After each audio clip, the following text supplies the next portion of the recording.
right. I'm Mårten and I'm from Meshuggah, and you're watching the Seen But Not Heard podcast.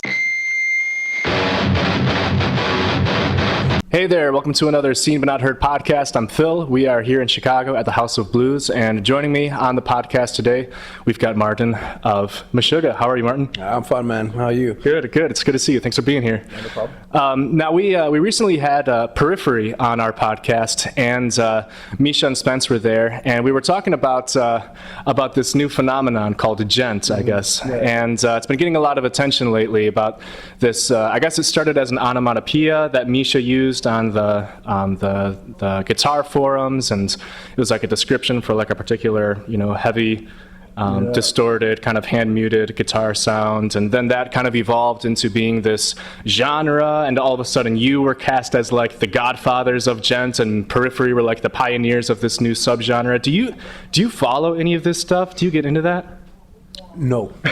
Simple answer. Yeah, well, I mean, it's not like we're unaware of it. People ask us about it all the time. The whole story, I think, was actually, I think it was Frederick who came up with the actual Djent sound, because what it came from was we have a forum, or an unofficial forum called Tangent, and it's Tim Stevenson, we call him Tim Dog. He actually borrowed that word, I think, from Frederick when Frederick was trying to describe the way he wanted a guitar to sound. I see. He was actually using a different word, but for some reason it got translated into Djent. Yeah. And he has been using that word as tangent and whatever for a long time, and nobody said shit about it. But but now all of a sudden it's a scene, and I hear all different kind of stuff about it, and people, that band and whatever. But the thing is that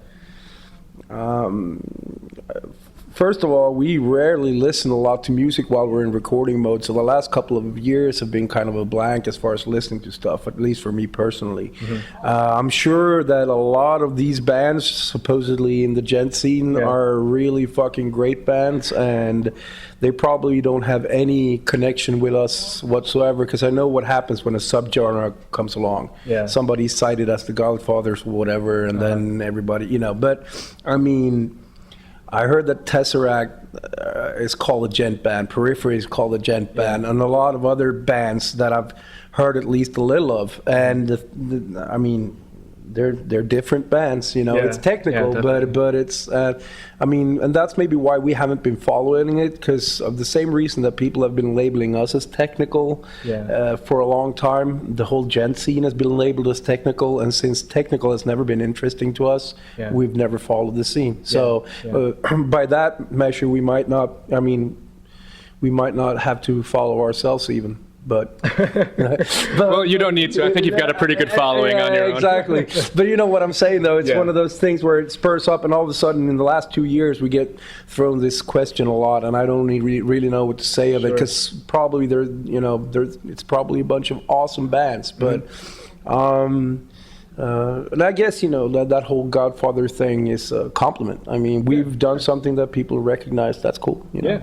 Now, it's interesting to me, this phenomenon. It seems really kind of indicative of this new era that we're in, this age of information, where people can go online and chat with others, and it just seems like information is just at our fingertips. And so all these new terminologies and things like that are kind of evolving. And you guys have been around since the early days of metal, back in the 80s. Since forever. And so can you kind of look back and kind of compare and contrast what life was like in the aggressive music scene before and after kind of this boom of information and the internet and everything? Well, it was more underground. Everything was more underground. There was underground stuff. Nothing's underground anymore. Not even the fringe stuff is underground, because everybody's, like you said, you got it at the tip of your fingers. Right. It's all there. And I think that the word of mouth thing has gotten big different.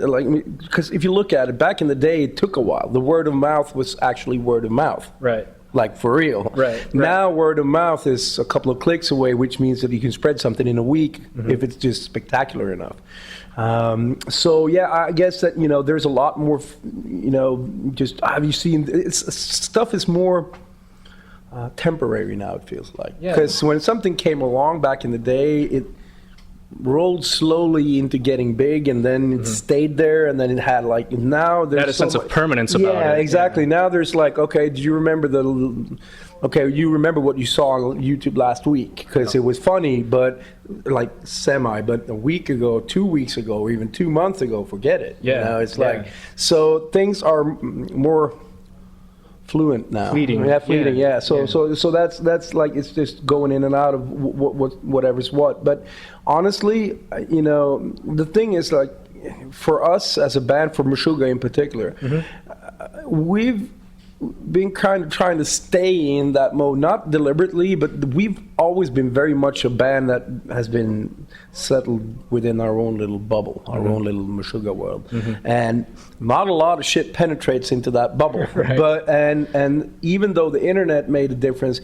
to us, I mean, we're just like everyone else. We check shit out and like laugh at stuff on the internet, but and use it as a tool, but for our creative process, it hasn't made a big difference. I think the biggest difference it's made is because of like what happened with the whole information technology, like internet as well as the computer, you know, evolution, whatever, to actually have tools to do better shit. Right. That's the biggest difference. Yeah. And getting, like you say, like easier to get in touch with fans, easier to make, you know, get in touch with people, but. Sure.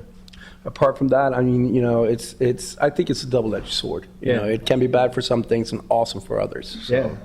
Now, you guys are from Sweden. What can you tell us a little bit more about what the music scene is like there, or was like? What was it like growing up in that? And can you kind of compare and contrast what it's like, maybe just in Europe compared to the United States? Do you notice any significant differences in music? And well, yes and no. I guess you know, like the thing with America is that even you know, if you're in New York and LA and you compare the two, there's going to be a difference. Or Chicago, for instance, there's going to be a difference, but not that much. You've got the same culture, the same language, and it's just going to be a little bit tweaked.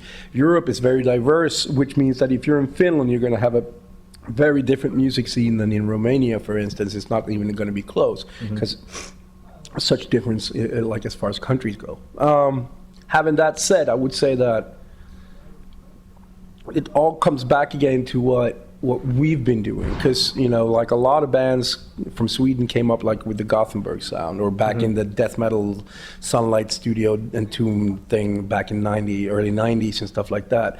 So there's been like a bunch of different, I don't know if you want to call it movements, but Swedish movement, counterculture, heavy music, kind of, you know, innovators coming from our country, but they've never been where we're at. We're from way up north. I see. And where we're from, there's a bunch of bands coming out there now that are doing really good, like Cult of Luna and so forth. But back in the day, it was basically, you know, a bunch of bands and us and you Refused are from the same time. So the music scene there was very different, I think, than, you know, if you compare it to Stockholm or Berlin or the UK. So I would say that the UK is a lot more like the US, whereas where we grew up in Sweden was, I would say, a lot different. You know, a lot of our music scene just went into people just playing in bands, going to shows. That was the be-all, end-all. We don't have that rock myth dream at all. We were just like, you know, we were settled up in that snow, and it's like, all we can do is play, and, you know, we have a short summer, so it's just like, you know, whilst you realize that you wanted to be in a band, that was the be-all and end-all of everything. So I think that's the biggest difference. You know, being from up north, small town, easier to focus on what you're doing, you know. Now, I guess you would cite Refused as your peers, so to speak. What are your thoughts on them kind of coming back out of retirement, so to speak, or giving it a go again? What the fuck are you guys doing? Refused. What's up? Yeah, what's up? You told us you were quitting, and then you quit, and that's all good, and now you're getting back together. Come on. Now, honestly, it's great. I mean, I love Refused. They're great, especially a great live band. I love. They're awesome, and they're really nice guys. So, I mean, you know, I'm glad they decided to do it. I don't know why they decided to do it. I guess people have been nagging out of the blue. Yeah. But I mean, there's not enough good bands around anyway, so like them bringing it back to where it's supposed to be at, that's all good, man. Yeah, I'm happy for them too. Yeah. Now, you guys recently came out with your 7th studio album, Colossus. Now that it's been out for a few weeks now, and you've had a chance to kind of tour those songs and play those songs. How do you feel about the album, kind of looking back on it and the reception it's getting and everything? What can I say? We're super happy with it. I mean, the album has been doing really good. The response has been massive. So, I mean, I don't know if we really expected it, because Obsen did really fairly good for being an extreme metal, you know, that fucked up thing that we do. But so we were thinking it wouldn't really go any further, but we're kind of blown away. The tour so far, I mean, we did England before coming over here, and then we, like, for 8 shows, and then we've been doing this run, and it's like, whoa, this is people are getting into it, and that's, you know, that's just awesome. I mean, that's why we're here. You know, we're having fun, fans are having fun, and apparently they like new stuff. So it feels like we've kind of found our way to groove the way we want on this album and connect it with all the weird stuff. Yeah, it sounds that way. Yeah, cool. Now, I always like to close off these podcasts by giving the artist a chance to plug or promote anything. Is there anything that you're especially excited about lately that you feel like other people should know about? Anything that you want to share with your fans or anything? Yeah, off the top of my head, there's a bunch of cool stuff going on that are not necessarily related to music, but you should check out some friends of ours who just released an album on, I think, Spy Pharma in Finland or something, but they are called CB Murdock. Remember that, CB Murdock. Check them out. Really fucking spectacular band. Cool. What does their sound like, or what can you describe? It's very intense, very technical, very messed up. So it sounds like I'm describing us, right? But it's not. It's like they got that youthful energy about it. And, you know, I was going back to before that I don't really like to get into all those technical bands with all that weird, because I really lack the red thread, you know, sometimes.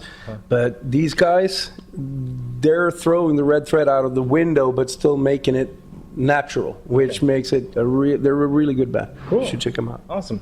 Well, thanks so much, Mårten, for being on the podcast. Wish you guys the best with your show tonight and the rest of the tour. And thank you all for watching another Seen But Not Heard podcast. Hopefully we'll have another episode coming soon to you. Cheers. Cheers.